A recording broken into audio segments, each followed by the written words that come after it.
Bonjour, c'est Ursule encore. On est le 12 septembre 2023. Alors, je viens sonner la trompette aujourd'hui encore et je viens proclamer le retour de notre Seigneur Jésus-Christ. Amen et alléluia, soyons tous bénis, soyons remplis de sa joie. Amen. Alors, une seule parole unique pour tout le monde, pour toute la terre. Amen. Une seule parole unique pour toute la terre. Et cette parole, c'est notre Seigneur Jésus-Christ. Amen. Et allons-y regarder dans Genèse. Dans Genèse 3, au verset 21, c'est dit, l'Éternel Dieu fit à Adam et à sa femme des habits de peau. Il les en revêtit. L'Éternel Dieu dit, voici l'homme est devenu comme l'un de nous, pour la connaissance du bien et du mal. Empêchons-le maintenant d'avancer sa main, de prendre de l'arbre de vie, d'en manger et de vivre éternellement. Et l'Éternel Dieu le chassa du jardin d'Éden pour qu'il cultivât la terre, d'où il avait été pris. C'est ainsi qu'il chassa Adam et le mit à l'orient du jardin d'Éden, les chérubins qui agitent une épée flamboyante pour garder le... C'est ainsi qu'il chassa Adam et il mit, à l'orient du jardin d'Éden, les chérubins qui agitent une épée flamboyante pour garder le chemin de l'arbre de vie. Amen. Donc, Adam se retrouve à avoir désobéi. Amen. Et il est chassé de la présence de Dieu. Et qu'est-ce qui est dit? C'est dit, l'Éternel le chassa, amen, et du jardin pour qu'il cultivât la terre. Et à l'orient, il mit, c'est dit, les chérubins qui agitent une épée flamboyante pour garder le chemin de l'arbre de vie. Alors, il y a beaucoup d'éléments ici dans juste ces 2 ou 3 versets. Alors, si nous regardons bien notre texte d'Apocalypse, de Genèse 3, et que nous référons au premier verset, on sait que au verset 3 de Genèse 3, c'est dit que le serpent dit, il dit à la femme, vous ne mourrez point, le verset 4. Mais Dieu sait que le jour où vous mangerez, vos yeux s'ouvriront et que vous serez comme des dieux, connaissant le bien et le mal. Donc, ça c'est une pensée. Amen. Une pensée qui a été glissée à Adam. Que s'il quittait la voie que Dieu lui indiquait, il serait bien. Il découvrirait autre chose.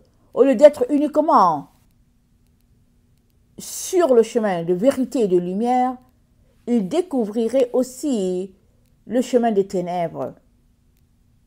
Et malheureusement, cette façon de penser est répandue sur toute la terre et il y a plusieurs qui marchent sur cette voie-là, cette voie de milieu-là, où les gens jonglent, n'est-ce pas, entre ce qui les arrange, que ce soit du côté du bien ou du côté du mal. Tant que ça les arrange, ils ne font qu'avancer. Et ça, c'est la voie de l'égoïsme. Amen. C'est la voie de l'égoïsme. Et c'est la voie du péché. Alors, les chérubins ont été placés sur la voie, bloquant l'arbre de vie. Pourquoi? Parce que si Adam, dans cette attitude qu'il a adoptée de désobéissance envers Dieu, si Adam a accès à l'arbre de vie dans le jardin, il n'y aurait pas possibilité de rédemption pour lui, puisque, étant dans un état souillé, il continuerait de perpétuer la souillure. Voilà pourquoi l'amour de Dieu est tel que Dieu l'a mis en dehors pour qu'il apprenne à se débrouiller. Et souvent, dans la douleur, dans l'épreuve, on raisonne et on connaît la repentance et on retourne à Dieu. Si nous nous rappelons les paraboles de Jésus, il y a une parabole qui dit « Un trésor est caché dans le champ. » Amen. Il y avait un trésor caché dans le champ et celui qui l'avait trouvé est allé tout vendre pour acheter le champ. Mais le champ, c'est quoi? Le champ, c'est la terre. Amen. La terre entière, c'est le champ. Et il y avait un trésor qui était là. Et ce trésor qui était là, ce n'était autre que la semence pure de notre Dieu. Et cette semence pure-là, amen, a été plantée par notre Dieu depuis les temps anciens. Et cette semence pure qui se trouve là, amen, n'est autre que la semence de l'arbre de vie. Alléluia. Et si tu trouves cette semence-là, amen, et que tu la plantes dans ton jardin à toi, qui est ton cœur, ton arbre sera verdoyant. Alléluia. Et tu en mangeras éternellement, et tu en donneras à ta descendance éternellement, parce que c'est la semence incorruptible qui se trouve dans ce champ-là. Mais il faudrait que tu le trouves. Il faudrait que tu le trouves.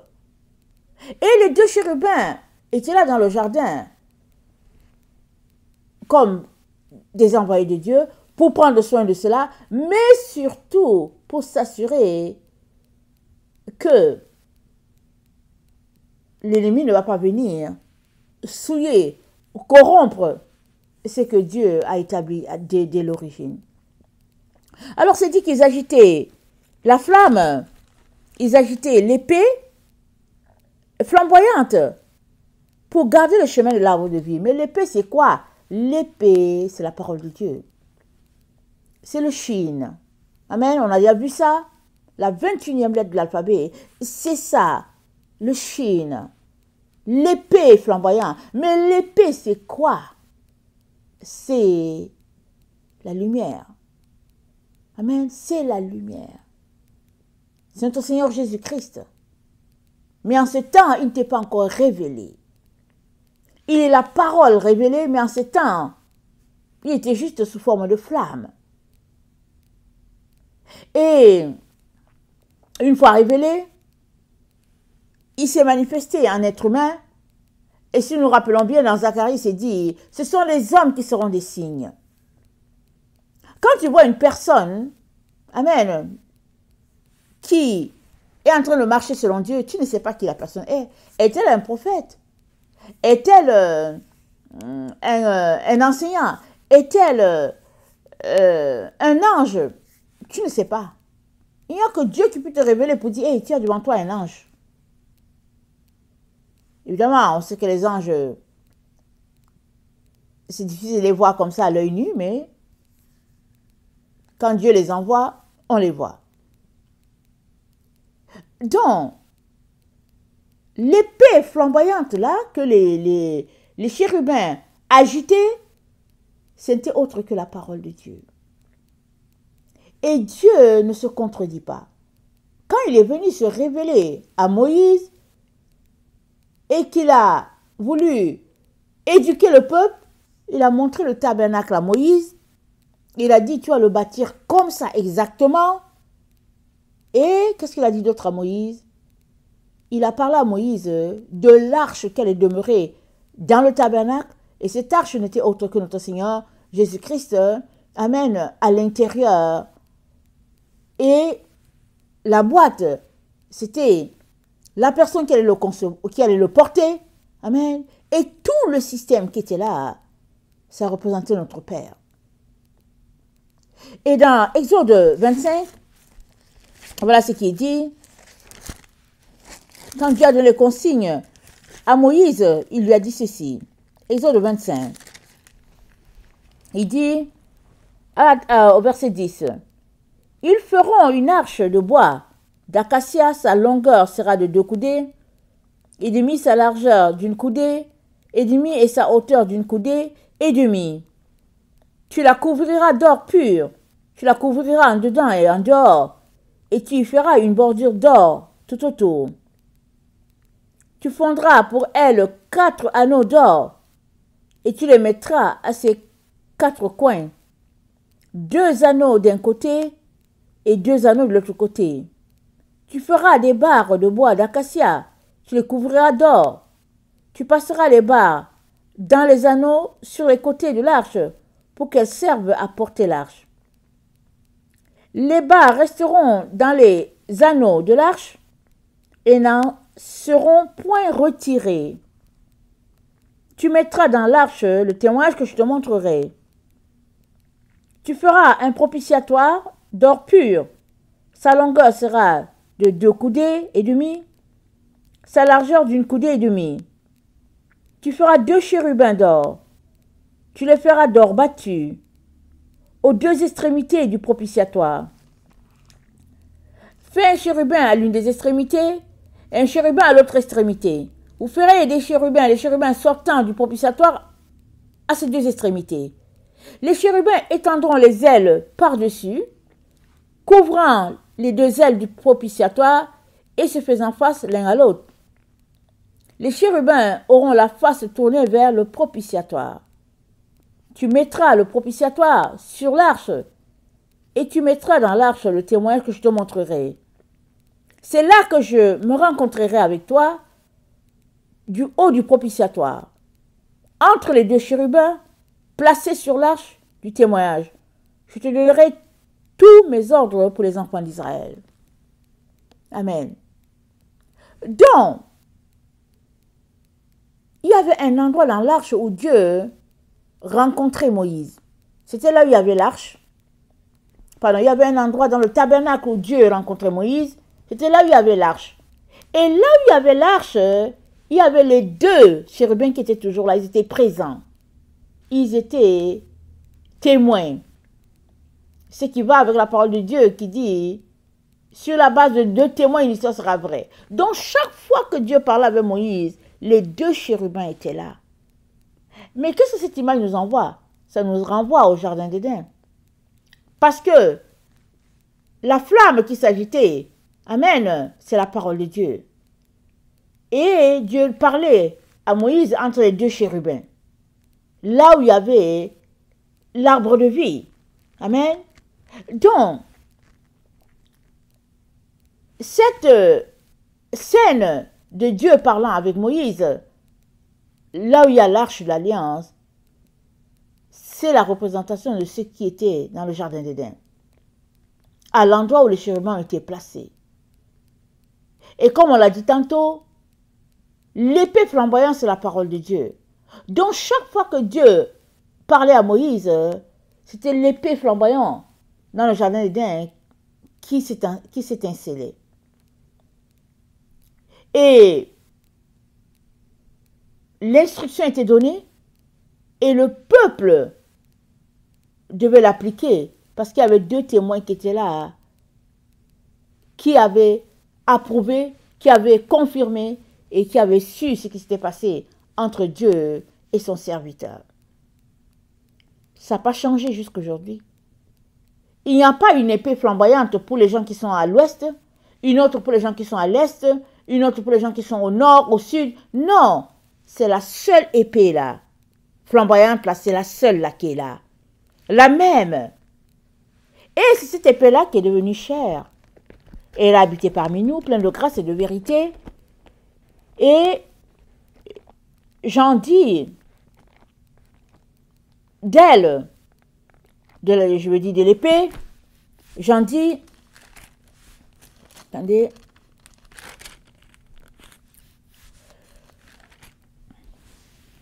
Il dit, elle était au commencement avec Dieu et toute chose a été faite par elle et rien de ce qui a été fait n'a été fait sans elle.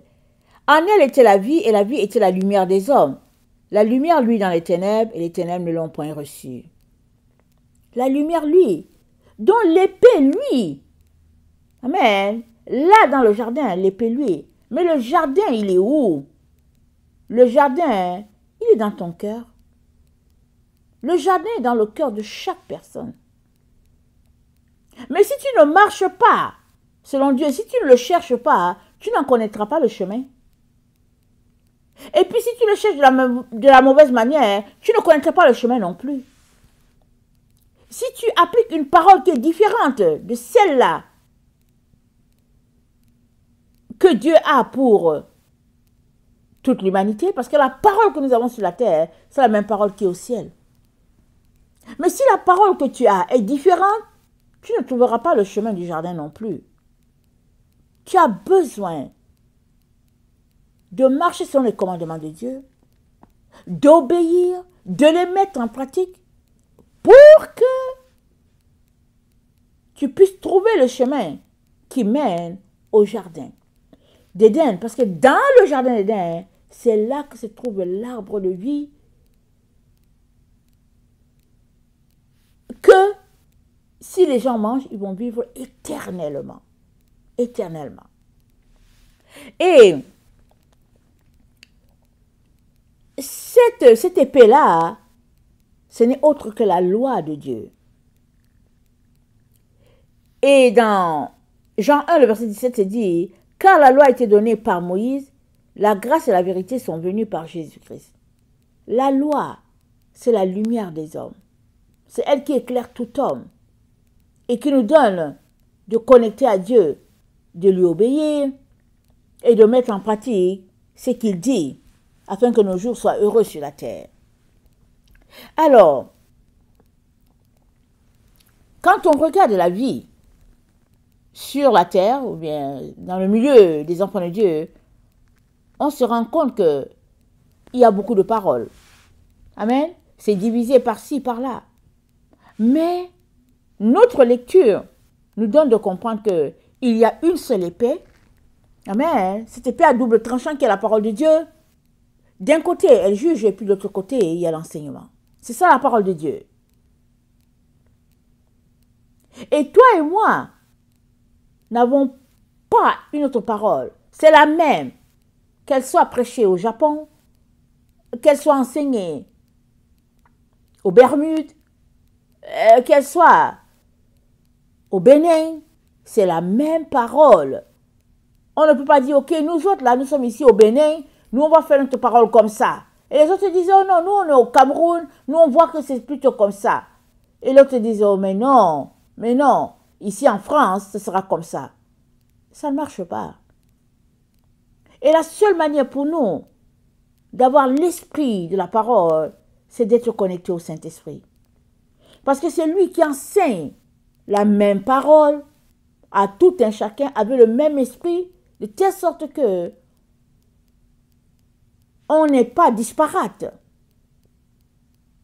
Alors les enfants de lumière, ils ont la même compréhension, ils connaissent la même chose, parce que le Saint-Esprit qui est en eux fait ce travail-là de connexion, parce qu'ils sont connectés directement au trône de Dieu.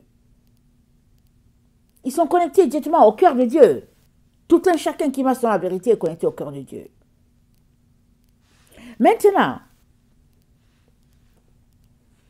c'est 9, c'est dit, cette lumière était la véritable lumière qui, en venant dans le monde, éclaire tout homme. Elle était dans le monde, et le monde a été fait par elle, et le monde ne l'a point connue. On recommence. Il dit, cette lumière était. Pourquoi? Verset 9. Il dit, cette lumière était la véritable lumière. C'est Jean qui a écrit. Il a marché avec Jésus. Mais il dit, c'était la véritable lumière. Pourquoi? Parce que cette lumière a été entachée. Elle a été souillée à quelque part par la désobéissance d'Adam. Si bien que la lumière est devenue terne. Quelques-uns seulement réussissaient à la saisir parfaitement comme Enoch. Mais sinon, les autres étaient... Il y avait la confusion.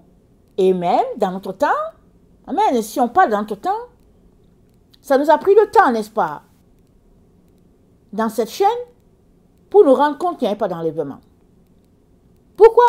Parce que la parole de Dieu a été ternie. On nous a fait croire qu'il y avait un enlèvement, jusqu'à ce que finalement, par la grâce de Dieu, on découvre que, ah tiens, il n'y a pas d'enlèvement. C'est une théorie farfelue qui a été mise en place pour distraire les enfants de Dieu, pour les égarer. Parce que les enfants de Dieu sont appelés à posséder la terre. Donc ceux qui seront ôtés de la terre, c'est les autres. Ce sont les désobéissants. Donc, la parole de Dieu était pourtant là.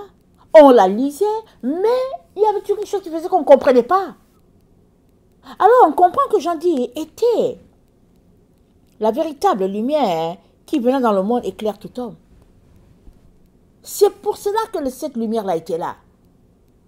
Mais par le conseil de l'adversaire à Ève, cette lumière est devenue terne dans l'esprit de plusieurs personnes. Et on est dans le temps où Dieu la ramène encore sur la terre pour le temps du millénium. Et cette lumière, elle est à nouveau la véritable lumière qui va éclairer tous ceux-là qui vont choisir de marcher par elle. Parce que Dieu est en train de répandre, amen, d'introduire la lumière encore dans notre monde.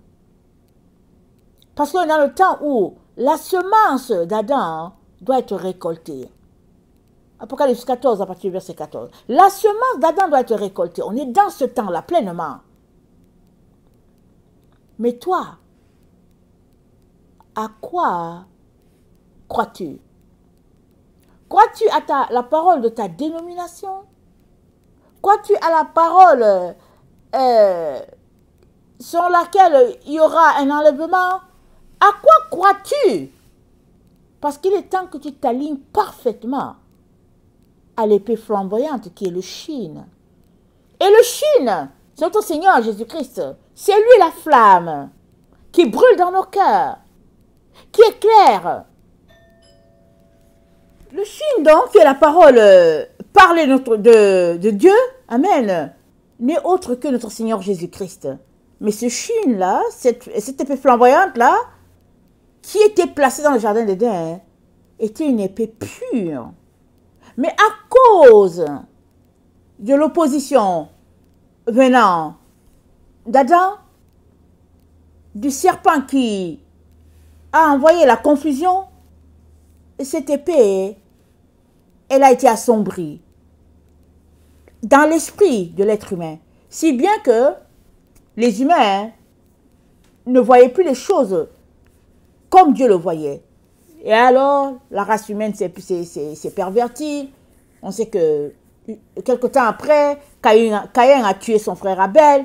Et le mal a commencé à se répandre sur la terre, si bien que dans notre temps, c'est beaucoup, beaucoup de ténèbres. Parce que les ténèbres ont continué de se répandre. Jésus-Christ est venu, mais les ténèbres ont continué de se répandre. Il est venu, il y a eu un éclairage dans son temps, mais il y a des hommes qui ont contribué, des hommes mal intentionnés, qui sont toujours organisés pour que les ténèbres demeurent. Il y a des gens comme ça. Ça fait partie du travail que l'adversaire exerce dans l'univers. Maintenant, le choix est de ton côté. Obéir à Dieu ou bien obéir à l'ennemi. Si tu obéis à Dieu, cette épée flamboyante-là, elle va tout simplement flamber pour toi. C'est-à-dire, petit à petit, tu vas quitter tes ténèbres. Et tu vas recevoir pleine lumière. Et l'autre qui va demeurer dans les ténèbres, son Chine sera assombri, complètement assombri. Il ne va rien voir, rien comprendre. Pourtant, c'est le même Chine qui est là. La même parole. Et cette parole s'est manifestée. Et La parole a été faite chair, elle est devenue, elle habitait parmi nous, pleine de grâce et de vérité, c'est ça que c'est dit. Et cette même parole, amen, se manifeste dans le temps dans lequel nous sommes en envoyant plus de clarté alors que les ténèbres sont intenses. Parce que la Bible dit que là où le péché a abondé, la grâce a surabondé.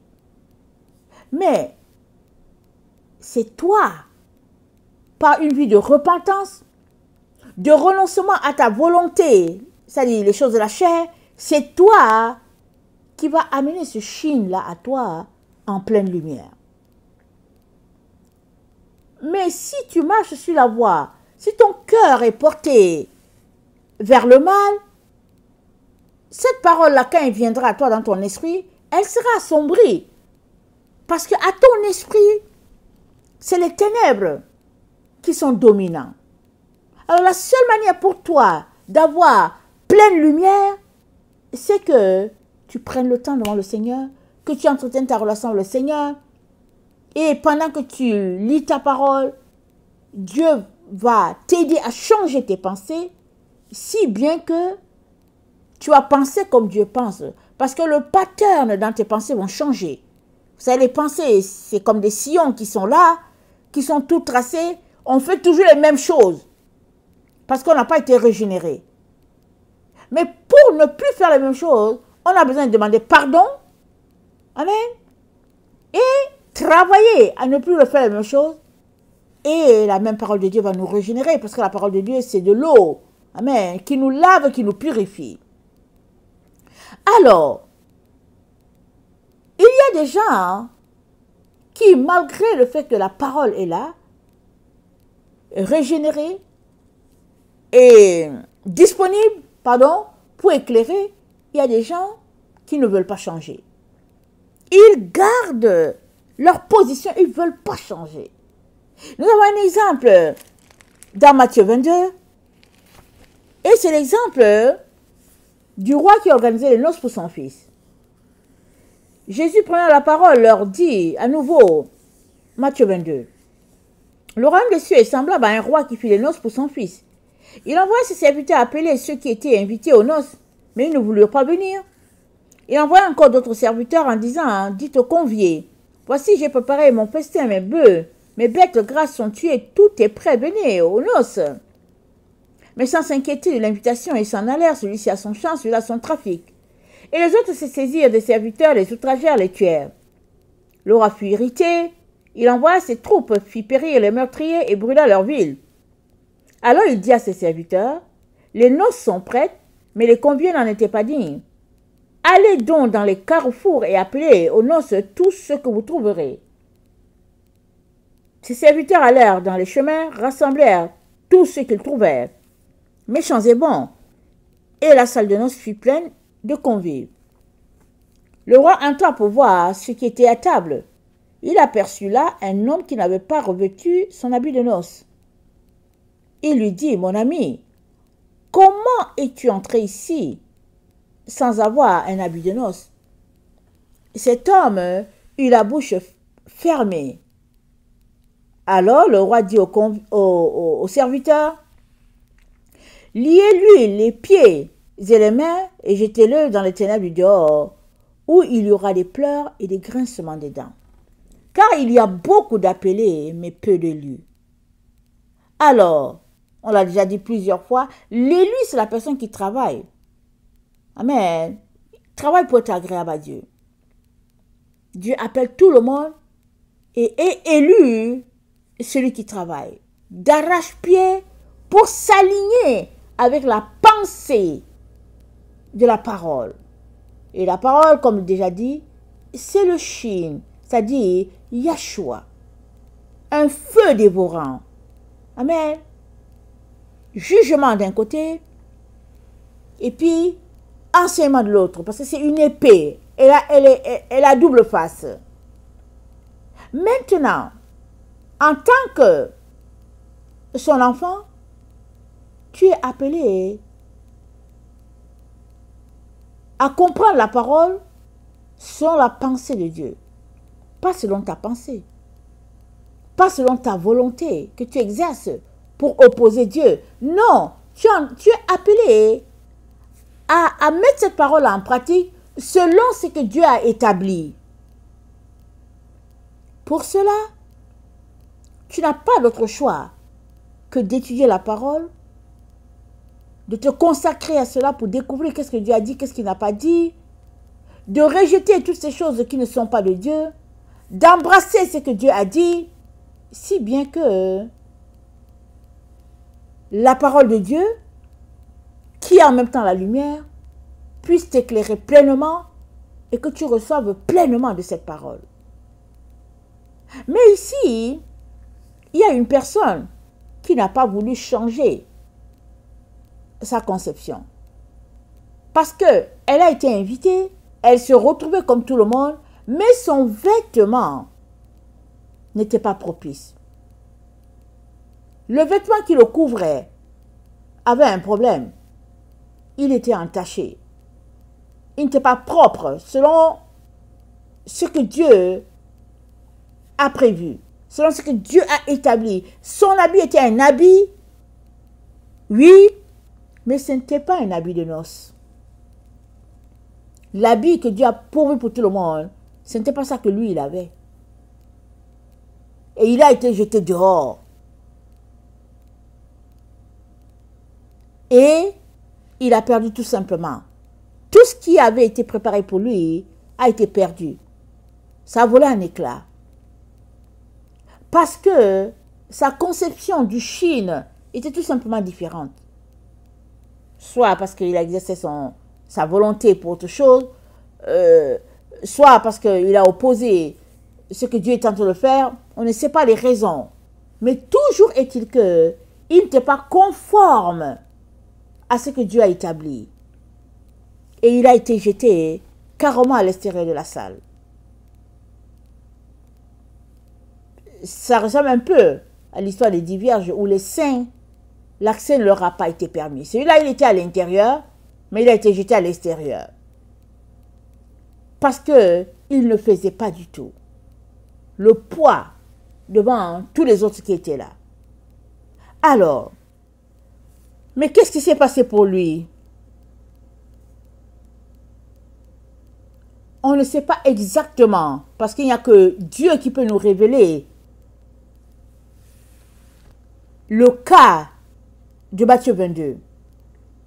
Mais une chose est sûre et certaine, il ne peut pas avoir une parole à son esprit qui est différente de la parole qui est pour tout le monde, c'est-à-dire l'épée flamboyante dans le jardin d'Éden. C'est là pour tout le monde. La même épée qui flambe sur la terre, c'est la même qui flambe au ciel. Au ciel, on la connaissait, cette épée-là, mais sur la terre, elle n'était pas révélée jusqu'à ce qu'elle soit révélée quand Jésus-Christ est venu sur la terre. Et il est venu établir sa loi sur la terre, la loi de vérité, et elle a été établie. Alors, on est dans le temps où Dieu est en train d'enlever la racine du mal qui a été plantée afin que cette épée flamboyante-là puisse à nouveau éclairer toute la terre selon l'intensité que Dieu a voulu dès le départ. Quand le temps est venu pour Dieu de passer à la fête, comme on dit, amen, ceux qui n'étaient pas prêts ont été tout simplement été jetés dehors. Ici, c'est l'exemple d'une personne, mais ce n'est pas une seule personne. Combien y aura-t-il des gens? On ne sait pas. Mais toi et moi, on doit plutôt se préoccuper de est-ce que on sera prêt? Et ça, c'est une question qui rattrape tout un chacun. Une fois que tu es né et que tu as été envoyé sur la terre, tu dois répondre à cette question-là. Enoch a répondu pour lui-même. Noé a répondu. Élie a répondu. Chacun a répondu pour lui-même. Chacun. Même Balaam a répondu, Balak a répondu. Chaque personne est appelée à répondre pour elle-même. Et aujourd'hui, tu es appelé à répondre pour toi-même. Es-tu habillé d'une manière conforme à ce que le Seigneur attend de toi? Et ton habillement, ça sera en fonction de la flamme, de l'épée à double tranchant que Dieu a placée là dans le jardin d'Éden afin de fermer le chemin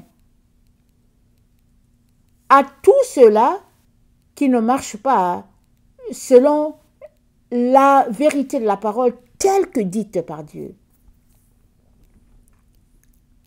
Parce que l'épée à double tranchant flambait dans le jardin de la flamme de Dieu. Mais au niveau de l'esprit des gens, elle était différente. Il y a des personnes pour qui la parole, elle n'est que ténèbres. Il y a pour qui la parole, c'est mitoyen. Il y a d'autres pour qui la parole, elle est à 75%, à 90%.